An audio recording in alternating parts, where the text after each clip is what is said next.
स्वागत है आप सभी का आपकी अपनी यूट्यूब चैनल आइला टॉक्स पर। मित्रों, आज हम बात करेंगे भारतीय साक्ष्य अधिनियम की धारा 9 के बारे में, जिसके अंतर्गत सुसंगत तथ्यों के स्पष्टीकरण के पुनः स्थापन के लिए आवश्यक तत्व के बारे में बताया गया है। ये वीडियो भारतीय साक्ष्य अधिनियम का है और प्रतियोगिता परीक्षाओं के साथ साथ एलएलबी के स्टूडेंट्स के लिए भी बहुत महत्वपूर्ण है। तो चलिए हम चर्चा करते हैं भारतीय साक्ष्य अधिनियम की धारा 9 पर। परंतु उसके पहले चैनल को सब्सक्राइब कर लें और लेटेस्ट अपडेट के लिए बेल आइकन को क्लिक कर दें। सुसंगत तथ्यों के स्पष्टीकरण या पुनः स्थापन के लिए आवश्यक तथ्य। वे तथ्य जो विवादक तथ्य या सुसंगत तथ्य के स्पष्टीकरण या पुनः स्थापन के लिए आवश्यक हैं, अथवा जो किसी विवादक तथ्य या सुसंगत तथ्य द्वारा इंगित अनुमानों का समर्थन अथवा खंडन करते हैं, अथवा जो किसी व्यक्ति या वस्तु का जिसकी अन्यथा सुसंगत हो अनन्यतः स्थापित करते हैं, अथवा वह समय या स्थान स्थिर करते हैं जब या जहाँ कोई विवादक तथ्य या सुसंगत तथ्य घटित हुआ हो, अथवा जो उन पक्षकारों का संबंध दर्शित करते हैं जिनके द्वारा ऐसे किसी तथ्य का समव्यवहार किया गया था, वहाँ तक सुसंगत हैं जहाँ तक कि वे उस प्रयोजन के लिए आवश्यक हो। ये धारा 9 की डेफिनेशन है जिसको मैंने आपको पढ़ाया है। अब मैं आपसे यहाँ एक बात कहना चाहती हूँ कि मैं अब आपको इस डेफिनेशन को कई भागों में विभाजित करके और समझाऊंगी, परंतु आप अपना बेयर एक्ट जो है वो अपने सामने रखिएगा, या आपके जो नोट्स बने होंगे उनको आप अपने सामने रखिएगा, या आप बुक से पढ़ते हैं तो बुक को आप अपने सामने रखिएगा। उसकी वजह ये है कि ये जो डेफिनेशन है ये तो एक बार आपके सामने स्लाइड पे आ गई है, लेकिन जब मैं इसको हिस्सों में डिवाइड करूँगी, इसको कुछ भागों में बांटूंगी आपको समझाने के लिए, तो आपके पास ये जो पूरी परिभाषा डेफिनेशन है वो आपकी नज़रों के सामने होनी चाहिए। तो आप उसका जो पार्टीशन है उसको फिर अच्छे से आप समझ सकते हैं। तो आप अपने पेन कॉपी ले लीजिए, बेयर एक्ट को उठा लीजिए, या अगर आपके पास बुक है तो आप अपनी बुक सामने रख लीजिए और इसकी डेफिनेशन को निकाल के फिर इसको समझिए। परिभाषा को अब हमने यहाँ पर कुछ भागों में विभाजित कर लिया है। पहला, अब अगर आप डेफिनेशन को देखेंगे तो सबसे पहले लाइन हमारी है, वे तथ्य जो विवादक तथ्य सुसंगत तथ्य के स्पष्टीकरण या पुनः स्थापन के लिए आवश्यक है, अथवा इसका अर्थ है कि ऐसे तथ्य जो विवादक तथ्य सुसंगत तथ्य के स्पष्टीकरण या पुनः स्थापन तथ्य हैं, या फिर ये कह सकते हैं कि ऐसे सारे तथ्य को साक्ष्य के तौर पर लिया जा सकता है जो विवादक तथ्य या सुसंगत तथ्य हो, या सुसंगत तथ्य को स्पष्ट या पुनः स्थापन करते हैं या करने के लिए आवश्यक होते हैं। इस लाइन में दो शब्द आए हैं। कौन कौन से शब्द आए हैं? एक आया है स्पष्टीकरण और एक आया है पुनः स्थापन। स्पष्टीकरण जो है वो आप इसकी जो एग्जाम्पल या दृष्टांत पढ़ेंगे तो उसके का और खा जो है वो स्पष्टीकरण से संबंधित है, और पुनः स्थापन से संबंधित जो है वो गा, घा, ड़ा और चा जो इसके दृष्टांत हैं वो इससे संबंधित है। इन शब्दों को धारा 9 के दृष्टांत से अच्छे से समझा जा सकता है। का, खा तथ्यों के स्पष्टीकरण से संबंधित है, गा, घा, ड़ा, चा जो है वो विवादक तथ्यों से संबंधित है। अब का को हम देख लेते हैं। अब ये का वाला किससे संबंधित है? स्पष्टीकरण से। स्पष्टीकरण वाला जो है बिंदु है वो आपको इससे समझ में आ जाएगा। प्रश्न ये है कि क्या कोई विशिष्ट दस्तावेज का की विल है? अभिकथित विल की तारीख पर का की संपत्ति को या उसके कुटुंब की अवस्था सुसंगत तथ्य हो सकती है। किन किन विवादक तथ्य का साक्ष्य दिया जा सकता है, यानी जब विल की गई थी या लिखी गई थी उस तारीख पर का और उसके परिवार का जो स्टेटस था वो क्या था, वो उस विल के लिए स्पष्टीकरणी तथ्य है और साक्ष्य के तौर पर सुसंगत तथ्य होगा। खा देख लेते हैं। का पर निकृष्ट आचरण का लाछन लगाने वाले अपमान लेख के लिए खा पर का वाद लाता है। खा प्रतिज्ञान करता है कि वह बात जिसका अपमान लेख होना अभिकथित है सच है। देखिए, का पर निकृष्ट आचरण का लाछन लगाने वाले अपमान लेख के लिए खा पर कौन वाद लाता है? का वाद लाता है, क्योंकि का के ऊपर उसने ऐसा लाछन लगाया था कि उसका आचरण जो है वो खराब है। खा ये कहता है कि जो अपमान लेख जिसके ऊपर लाया गया था वो बात सच है। पक्षकारों की उस समय की स्थिति, उन दोनों के बीच के संबंध, जब अपमान लेख प्रकाशित हुआ था, विवादक तथ्यों की पुनः स्थापना के रूप में सुसंगत तथ्य हो सकते हैं। यानी क्या चीज़ें यहाँ देखी जाएगी कि वो अपमान लेख हुए या नहीं है। तो पक्षकारों की इस अपमान लेख लिखने के समय जो भी स्थिति थी उसको देखा जाएगा, उनके आपसी संबंधों को देखा जाएगा और फिर ये तय किया जाएगा कि ये लाछन जो लगाया गया था वो सही था या फिर ये जो कहा जा रहा है कि मैंने सच कहा है वो सही था। का और खा के बीच किसी ऐसी बात के विषय में विवाद की विशिष्टता जो अभिकथित अपमान लेख से असंगत है, विसंगत है, तथा भी यह तथ्य कि कोई विवाद हुआ था, यदि उसने का और खा के पारस्परिक संबंधों पर प्रभाव पड़ा हो, वो सुसंगत तथ्य हो सकता है। पुनः स्थापन वह तथ्य जो किसी मामले के विवादक तथ्य या सुसंगत तथ्य को स्पष्ट करते हैं वो कहलाते हैं पुनः स्थापन। इसे धारा 9 के दृष्टांत से समझते हैं। चोरी का अभियुक्त का चुराई हुई संपत्ति खा को देते हुए देखा जाता है, जो उसे का की पत्नी को देते हुए देखा जाता है। खा उसे परिधान करते हुए कहता है कि का ने कहा कि तुम इसे छुपा लो। देखिए, चोरी का एक अभियुक्त है का, चुराई हुई संपत्ति खा को देते हुए पहले तो देखा जाता है, जो उसे का की पत्नी को देते हुए देखा जाता है।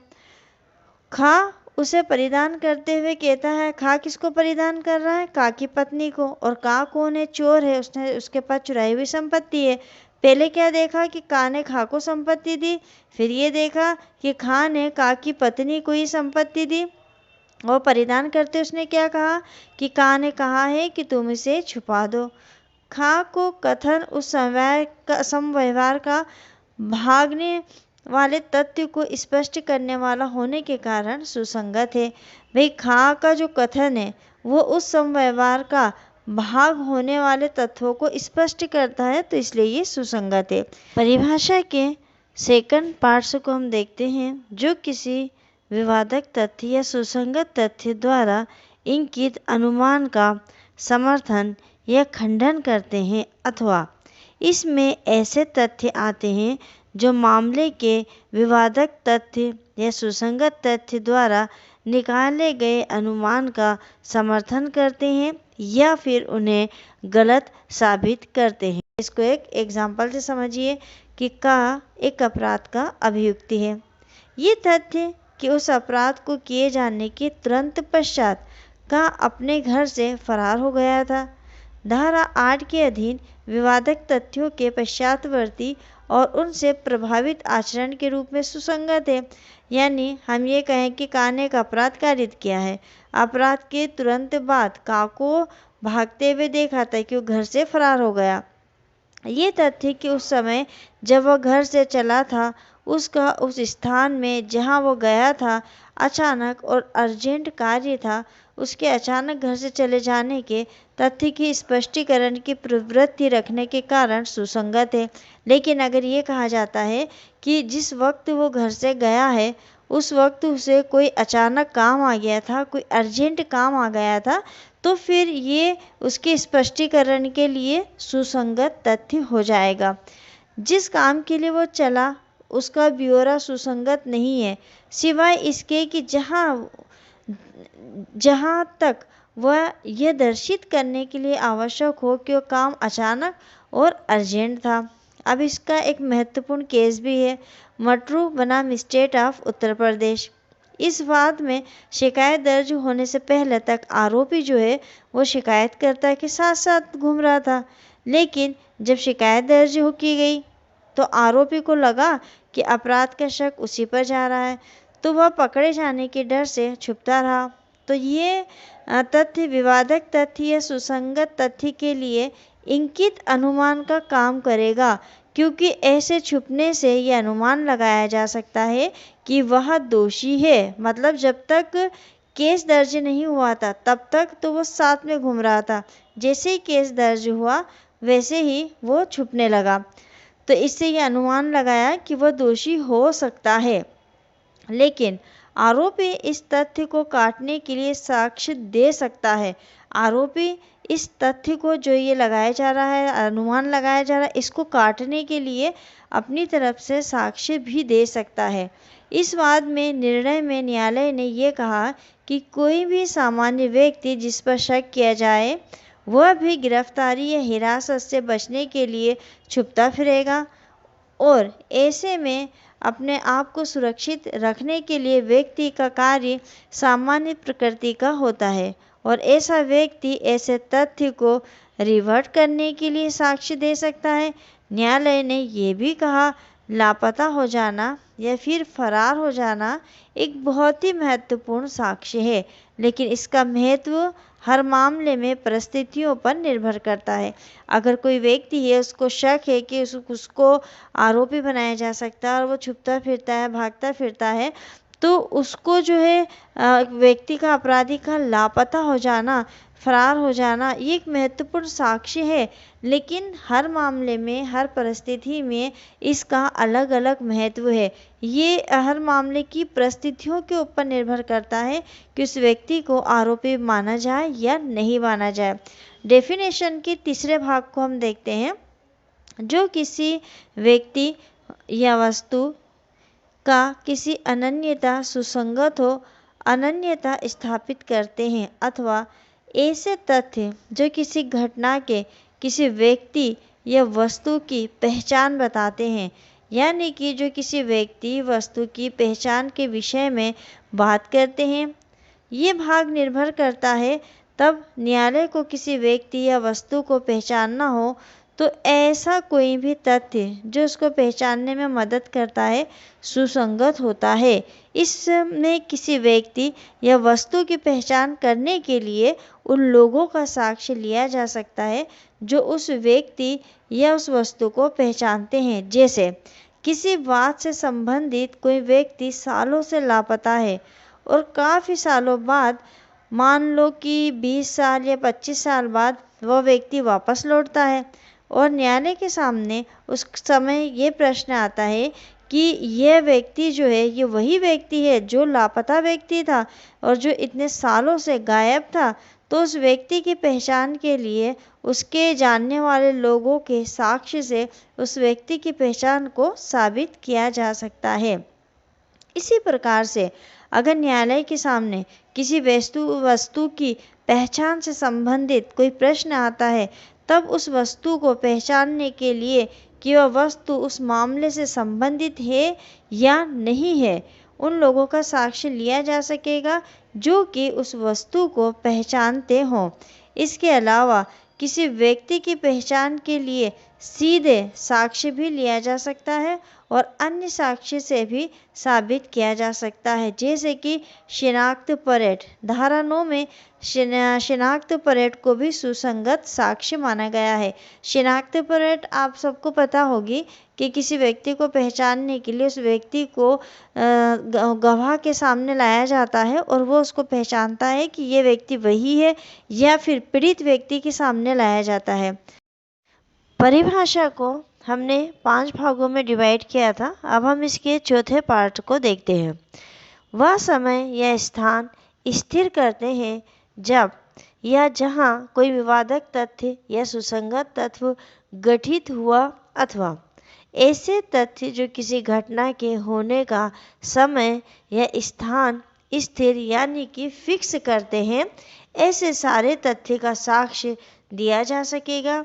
जो किसी ऑफिस के होने का स्थान या समय बताते हैं, या फिर ये कह सकते हैं कि ऐसा कोई भी तथ्य जो मामले से संबंधित स्थान और समय को साबित करता है, धारा 9 में सुसंगत तथ्य माने जाएंगे। जैसे किसी हत्या में किसी विशेषज्ञ की रिपोर्ट समय और स्थान को निर्धारित करती है, तो ऐसी रिपोर्ट धारा 9 के अंतर्गत सुसंगत होगी। जैसे किसी का मर्डर हो गया, किसी की हत्या हो गई, और उस हत्या में जो पोस्टमार्टम रिपोर्ट होती है और उसके अंदर जो डॉक्टर होता है, जो विशेषज्ञ होता है, वो मौत का समय लिखता है, स्थान बताता है कि किस स्थान पर उसकी मौत हुई होगी, किस समय में हुई होगी, किस हथियार से उसको मारा गया होगा।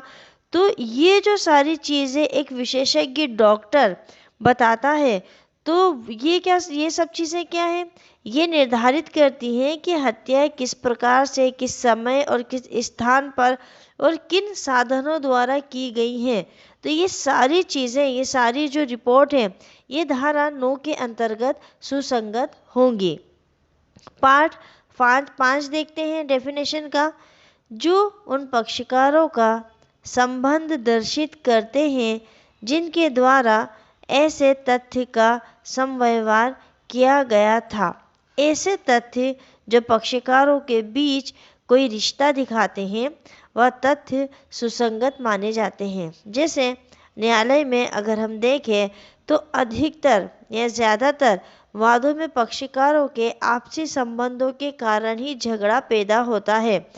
जैसे पति पत्नी का झगड़ा, माता पिता का झगड़ा, भाई भाई का झगड़ा, संपत्ति के झगड़े अगर हम ले लें तो वो पारिवारिक झगड़ा ही होता है। अगर हम फैमिली कोर्ट में जाते हैं तो वहाँ मेंटेनेंस का, तलाक का, ये जो भी घरेलू हिंसा, इस प्रकार के जो भी झगड़े हैं, वो आपसी संबंधों के कारण ही उत्पन्न होते हैं। तो ऐसे तथ्य जो पक्षकारों के बीच कोई रिश्ता दिखाते हैं, वह तथ्य सुसंगत माने जाएंगे। न्यायालय में ज़्यादातर जो वाद आते हैं, मामले आते हैं, वो आपसी संबंधों से जो झगड़े पैदा होते हैं उससे संबंधित ही आते हैं। इसलिए ऐसे पक्षकारों के बीच उनके संबंधों से संबंधित जो तथ्य होते हैं वो सुसंगत माने जाते हैं। इसके दृष्टांत 2 और बचे हैं जो मैं आपको बता देती हूँ। कई बार एग्ज़ाम में ये भी पूछे जाते हैं। घा जो है वो देख लेते हैं। का के साथ की गई सेवा की संविदा को भंग करने के लिए गा को उत्प्रेरित करने के कारण खा पर का वाद लाता है। का जो है वो खा के ऊपर एक केस लगाता है कि उसने सेवा की संविदा जो उसकी किसके साथ थी, गा के साथ थी, उसको भंग करवा दी है। और ये वो कैसे सिद्ध करेगा कि उसकी सेवा जो है वो खा ने ही भंग करवाई है। का नौकरी छोड़ते समय का से गा ये कहता है कि मैं तुम्हें छोड़ रहा हूँ क्योंकि खा ने मुझे तुमसे अधिक अच्छी प्रतिस्थापना की है। ये कथन गा के आचरण को जो विवादक तत्व होने के रूप में सुसंगत है। तो यहाँ पर ये साबित होता है कि जो खा है उसी ने उन दोनों के बीच की सेवा संविदा को ख़त्म किया है। और 4 का दृष्टांत देख लेते हैं। का बलवा के लिए विचारित किया जा रहा है और उसका भीड़ के आगे आगे चल रहा, यानी वो भीड़ के आगे आगे भी चल रहा है और उसका भीड़ का आवाज़ सुसंगत है। अब कौन सा तथ्य सुसंगत होगा, कैसे साबित करेंगे कि का बलवे में शामिल था। तो का बलवे में क्या कर रहा था, वो भीड़ में आगे आगे भी चल रहा था और भीड़ में आवाज़ भी कर रहा था। अगर नारे लगा रहा होगा तो वो नारेबाजी भी कर रहा था, या जो भी भीड़ कह रही होगी वो भी कह रहा था। तो ये सब चीज़ें सुसंगत होगी जब उसका विचारण किया जाएगा। तो मित्रों, आज की वीडियो में हमने भारतीय साक्ष्य अधिनियम कि धारा 9 जो है सुसंगत तथ्यों के स्पष्टीकरण और पुनः स्थापन के लिए क्या क्या आवश्यक तथ्य होते हैं उसके बारे में पढ़ा है। ये वीडियो आपके लिए उपयोगी होगा ऐसी आशा है और आपको समझ में आया होगा। अगर समझ में नहीं आता है तो आप कमेंट से करके मुझे बताइएगा, मैं फिर से बनाने की कोशिश करूँगी जो आपको समझ में आ जाए। वीडियो अगर पसंद आता है तो लाइक करिए, अधिक से अधिक शेयर करिए, कमेंट्स करिए। मिलते हैं अगले वीडियो में एक नए विषय के साथ, तब तक के लिए शुक्रिया।